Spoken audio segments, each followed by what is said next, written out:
जी doctor doctor Mumtaz, जी, आवाज आ जी, रही जी। है? जी, जी, आ रही, आ रही। तो बार-बार कट रहा था। ख़ैर मैं फिर आता हूँ आपके पास, बात कर ही लीजिए, वो आपको डिस्टर्ब कर रहे हैं, आवाज़ बार-बार वो हो रही है। तो राशिद रिज़वी साहब, जिस तरह से अमेरिका की हम लोग बात कर रहे हैं, लेकिन ईरान में अभी अगर एक्चुअल पोज़ीशन देखी जाए, कि क्या लग रहा है कि 72 घंटे का टाइम है कि 72 घंटे में सारी चीज़ें बहुत साफ हो जाएँगी। साफ से मुराद कि ये सारी चीज़ें खत्म हो जाएँगी वहाँ से। वहाँ से जो अब लाखों लाख लोग निकले हैं सरकार की हिमायत में सड़कों पे, तो इसको किस तरीके से, क्या इस वक़्त क्या सिचुएशन है अगर एक्चुअल हम बात करें तो? ये जो लाखों लाख लोग निकले हैं मुमताज भाई, वो निकाले गए हैं और उनको गवर्नमेंट ने निकलवाया है कि जिस तरीके से वेस्टर्न मीडिया जो है प्रोटेस्टर का, दंगाइयों का दिखा रहा है कि ये हाल कर दिया, इतनी नाराजगी है, इस तरह से लोग परेशान है वहां पर। तो इसको भी ईरान ने ही प्लान किया है, गवर्नमेंट ने प्लान किया है, लोगों से रिक्वेस्ट किया है घर से निकलने के लिए, और बहुत बड़े बड़े हुजूम में लोग निकले हैं घरों से। अब वो सारे वीडियो बना करके बाहर सर्कुलेट किए जा रहे हैं कि ये देखो कि ईरान के लोग ईरान के साथ हैं। और इसके अलावा विरोधियों की कमर तोड़ने के लिए भी ये प्रोटेस्ट बहुत ज्यादा जरूरी था। विरोधी बहुत कम थे, विरोधी बहुत कम थे, और उसमें मैक्सिमम थे साजिश करने वाले, उसमें यही सीआईए और मोसाद के एजेंट लोग थे उसमें। और उन्होंने लोगों को, नौजवानों को बहकाया है। हमारे यहाँ भी जैसे बहकाते हैं ना, वैसे ही वहां भी बहकाया है, बहका करके उनको लेके आए दंगे पे। यहाँ तक कि मस्जिदों को, मज़ारों को कुछ नहीं छोड़ा उन्होंने।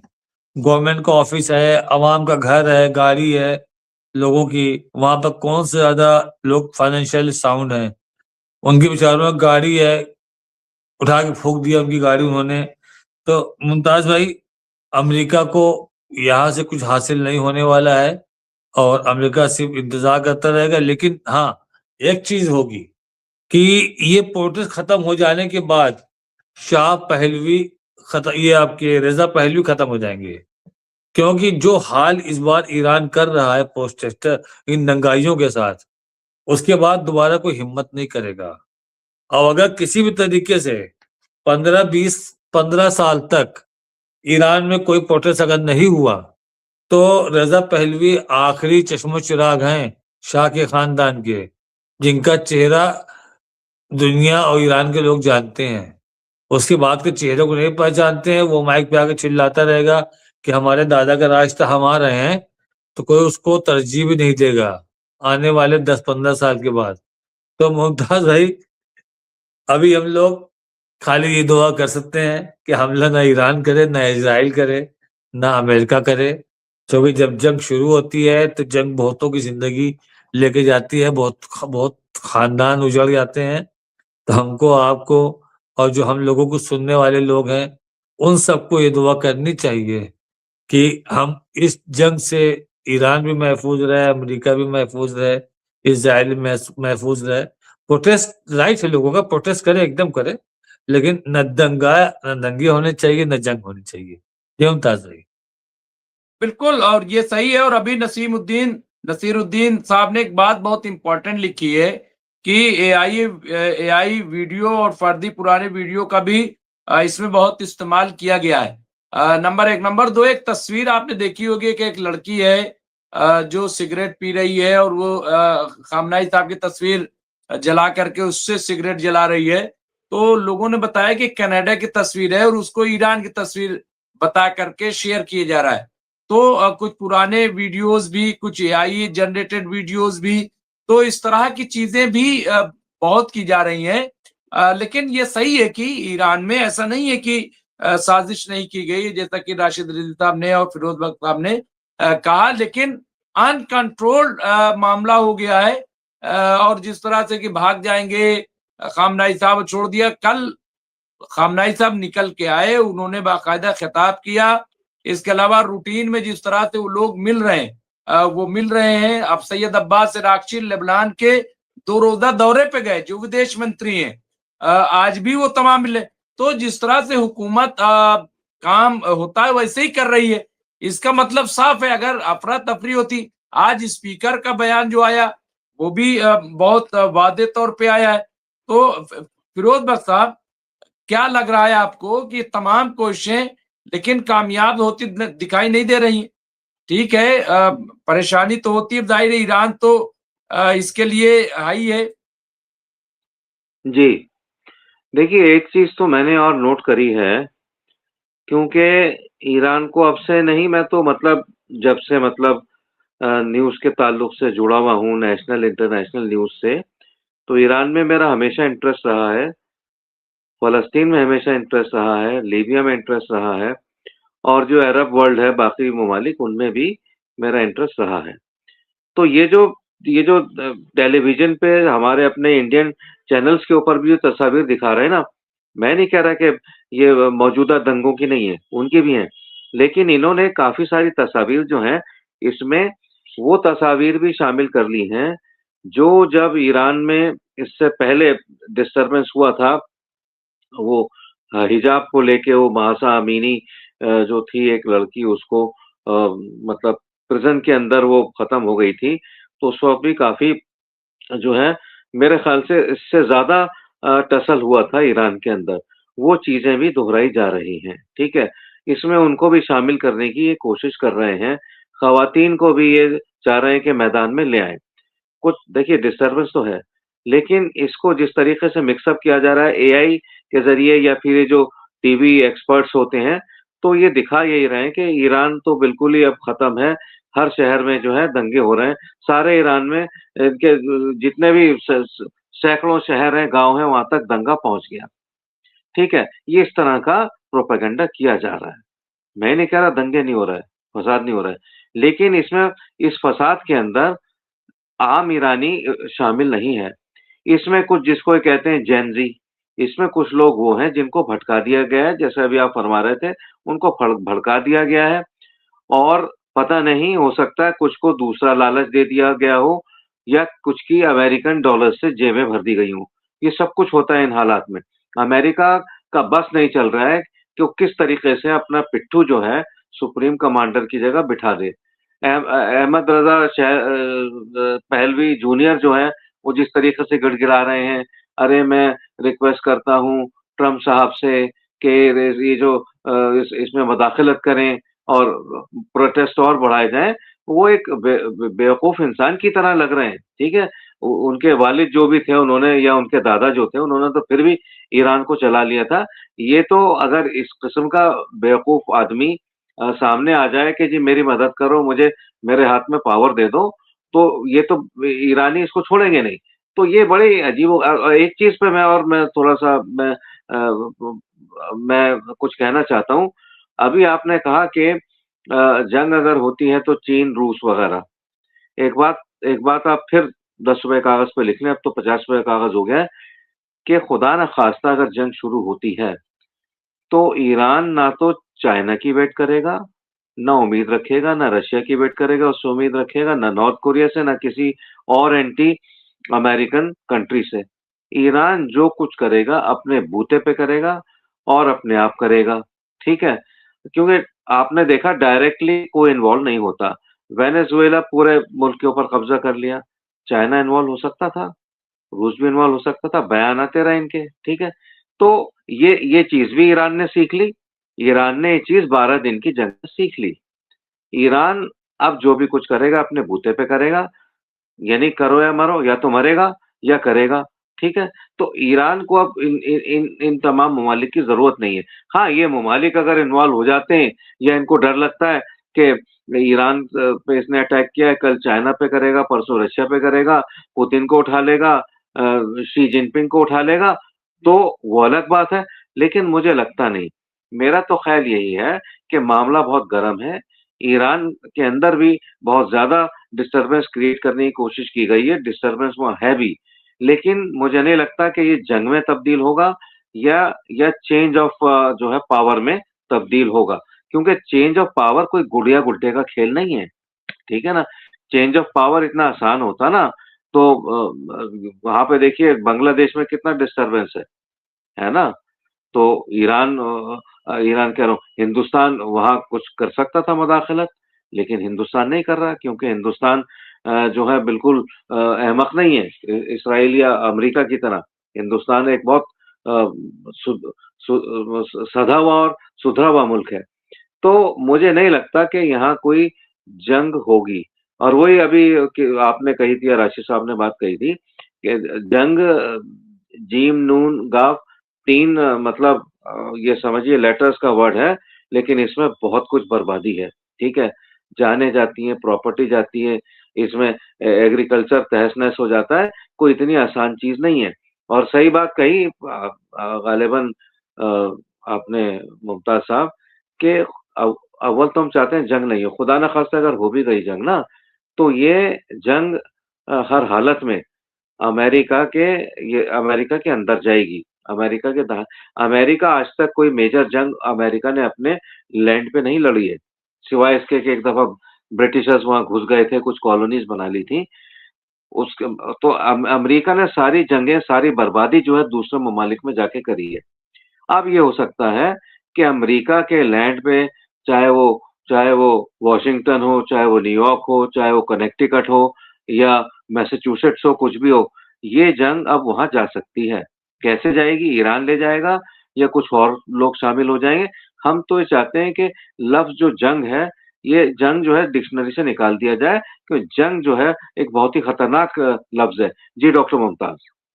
नहीं नहीं ये जाहिर बात है, आपकी बहुत अच्छी फिक्र है कि लफ्ज जंग निकाल दिया जाए, लेकिन अच्छाई और बुराई में जंग तो आखिरी तक रहेगी, क्योंकि दोजख और जन्नत भी तो है, तो वो भी तो मुंतजिर है ना, इसलिए तो रहेगी। राशिद रिजवी साहब, बस आखिर में शॉर्ट में ही मैं चाहूंगा कि आप भी और उसके बाद दुआ फिरोज बख्श साहब कराएंगे कि ये तमाम सूरत हाल हम देख रहे हैं, और अमेरिका का भी रुख है, ईरान, लेकिन अभी ये निकल रहा है कि कल बहुत बड़ा ईरान में मुजाहिरा होगा जो सरकार के हिमायत में होगा, और आपने उसको कहा भी कि भाई ये ठीक है।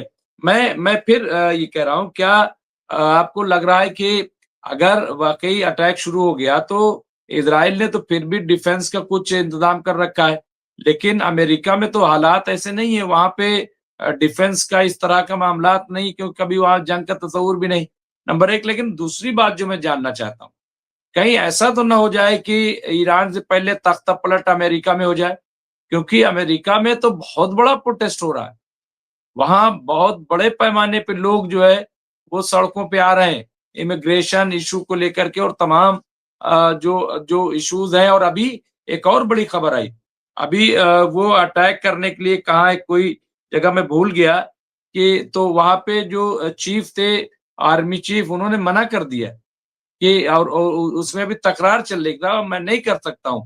तो ये भी आप देखिए, ये सिचुएशन भी आ रही।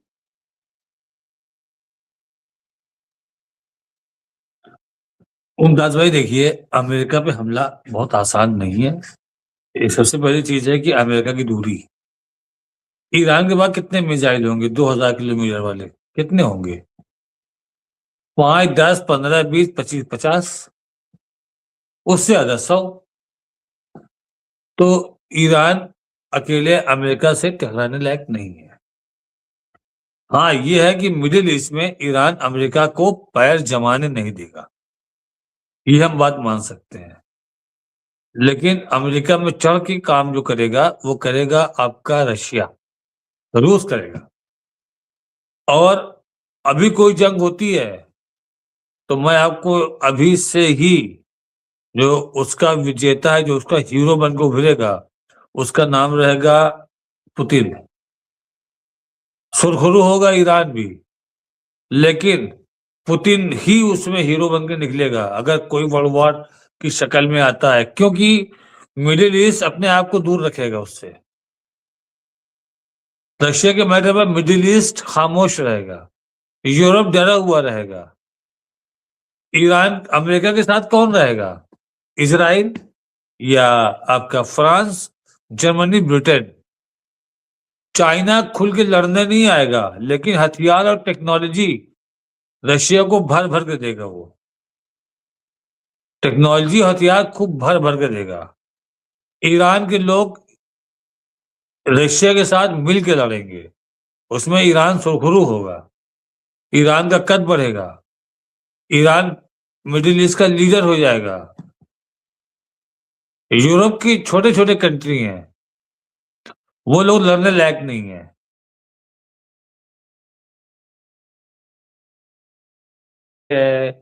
ये सब छोटे छोटे देश हैं, आपका ग्रीस है, ये लोग कहाँ लड़ते हैं? ये वॉर एक्सपर्ट भी नहीं है, क्योंकि ये लोग पीसफुल एरिया में रहे हमेशा।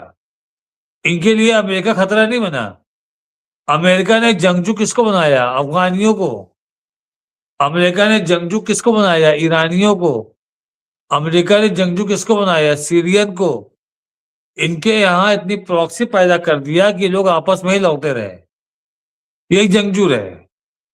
तो मुमताज भाई, शॉर्ट में लास्ट पॉइंट आज का यही है कि किसी भी हाल में हमला अभी नहीं करेगा अमेरिका, क्योंकि अमेरिका को अभी ईरान से कुछ हासिल नहीं हो रहा है, और इजराइल भी हमला करने के मोड में नहीं है, क्योंकि इजराइल भी अपनी इंटरनल प्रॉब्लम से जूझ रहा है और उसके अंदर एक डर भी बैठा हुआ है वहां। और ईरान ईरान ने खाली धमकाया है कि अगर हमको जरा भी खबर मिली तो हम कर देंगे।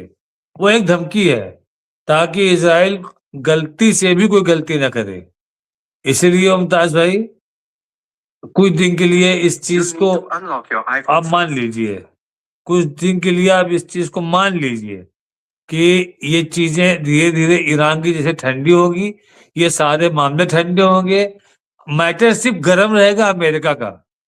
अमेरिका जैसे लैटिन अमेरिका में कोलंबिया पर अटैक करने की बात कर रहा है, क्यूबा पे अटैक करने की बात कर रहा है, ग्रीनलैंड को कब्जा करने की बात कर रहा है, वो सारी न्यूज सुरखुरू रहेंगी।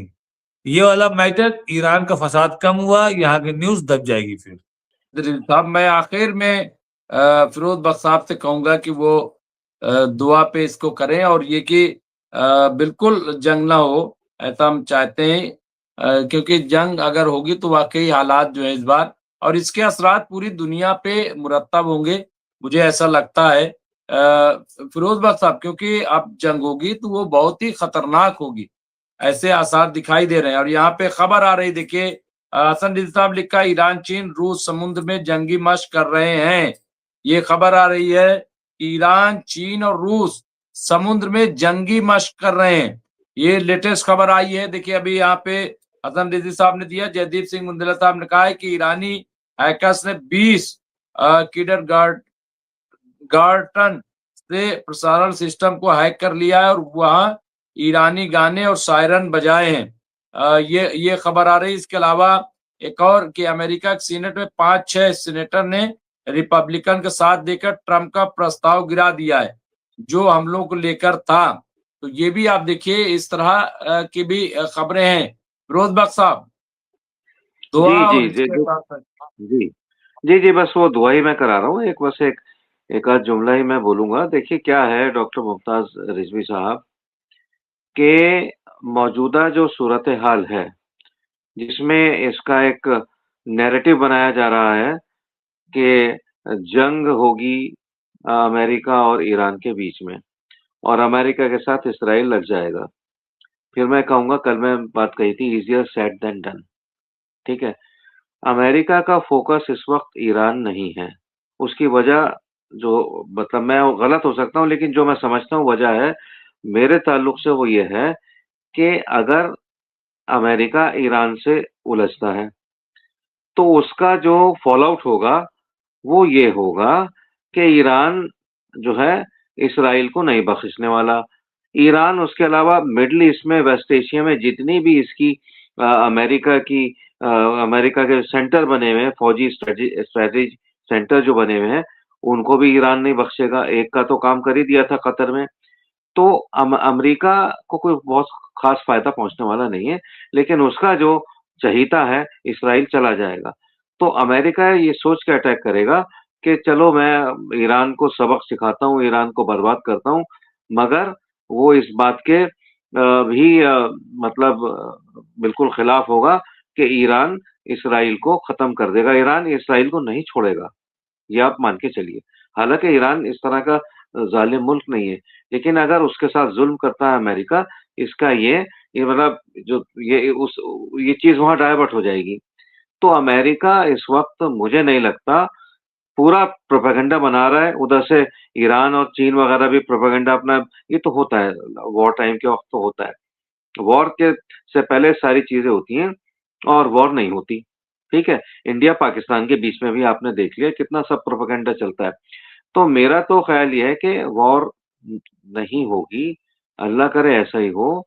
और इसमें मैं कहूंगा मेरे मुंह में घी शक्कर के वॉर ना हो, लेकिन खुदा ना खास्ता अगर कुछ ऐसा हो जाता है वॉर जैसा, तो फिर हम लोगों ने सब कुछ डिस्कस कर लिया है, दोबारा मेरे ख्याल से उसको बताने की जरूरत नहीं है। बस हम यही दुआ करते हैं कि अक्ल सलीम आए अमेरिका को, अक्ल सलीम इसराइल को आए, और इनके हवारियों को इस अक्ल सलीम आए, और उन मुनाफिक लोगों को, उन मुनाफिक ममालिक को, जो कि कहने को तो मुस्लिम ममालिक हैं, उनको भी अकल आए। वो सारे लाइन से जितने भी 50-55 ममालिक हैं, उनको ईरान के साथ इस वक्त खड़ा हो जाना चाहिए। भले ही वो गाजा के साथ नहीं खड़े हुए, लेकिन अब वक्त की ये समझिए जरूरत यह है कि अल्लाह करे उनके दिमाग में ये बात बैठ जाए। मैं दुआ कर रहा हूँ ये, और ये कि फर्स्ट एज पे जाए कि तमाम दुनिया के मुस्लिम ममालिक एक हो जाएं, लड़ने के लिए नहीं, सिर्फ इसलिए कि ईरान को कोई नुकसान ना पहुंचे। जी डॉक्टर मुमताज। बिल्कुल यही है, और हमेशा हमने कहा है कि इत्तेहाद का मतलब किसी पे जुल्म करना नहीं है। इत्तेहाद का मतलब ये है कि तशद्दुद कहीं ना होने पाए। इत्तेहाद का मतलब ये भी है कि आपस में जब लोग मिल के रहेंगे तो जिंदगी पुरअमन रहेगी।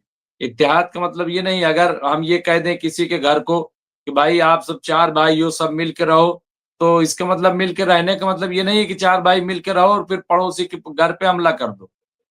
तो मिल के रहने का मतलब ये नहीं है। मिल के रहने का मतलब ये है कि आपस में आप मत लड़िए, ताकि जिंदगी सबकी अच्छी रहे। और हम यही चाहते हैं राशिद रिजवी साहब और फिरोज बख्श साहब की जंग फिलहाल नहीं होनी चाहिए, और जो लोग जिस तरह से मारे गए ये भी अच्छा नहीं है। लेकिन हाँ, जालिमीन को बख्शा नहीं जाना चाहिए। जो जालिम है देखिए, वो अगर शर को नहीं दबाया गया तो जाहिर है कि फिर वो मामलात ठीक नहीं रहते हैं। तो शर को तो खैर खत्म करना पड़ता है, और हम तो सिर्फ यहाँ से बात कर रहे हैं।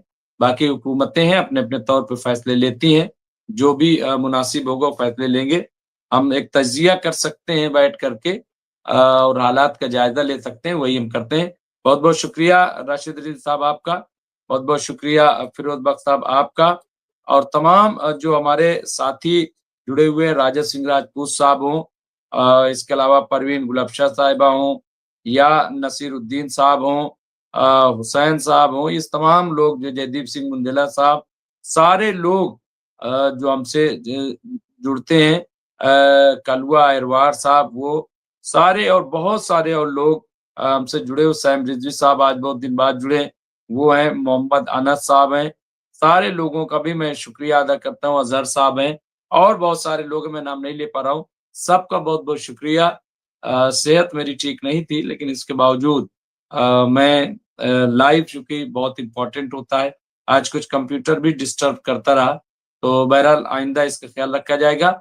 लेकिन ये हमारा सिलसिला जारी रहेगा, तो आप इसे एमएमसी न्यूज इंडिया को देखते रहिए। जिन लोगों ने शुरू में न्यूज नहीं देखी वो भी देख लें, बहुत इंपॉर्टेंट न्यूज है। शुक्रिया, शब खैर, जय हिंद, जय भारत, जय संविधान।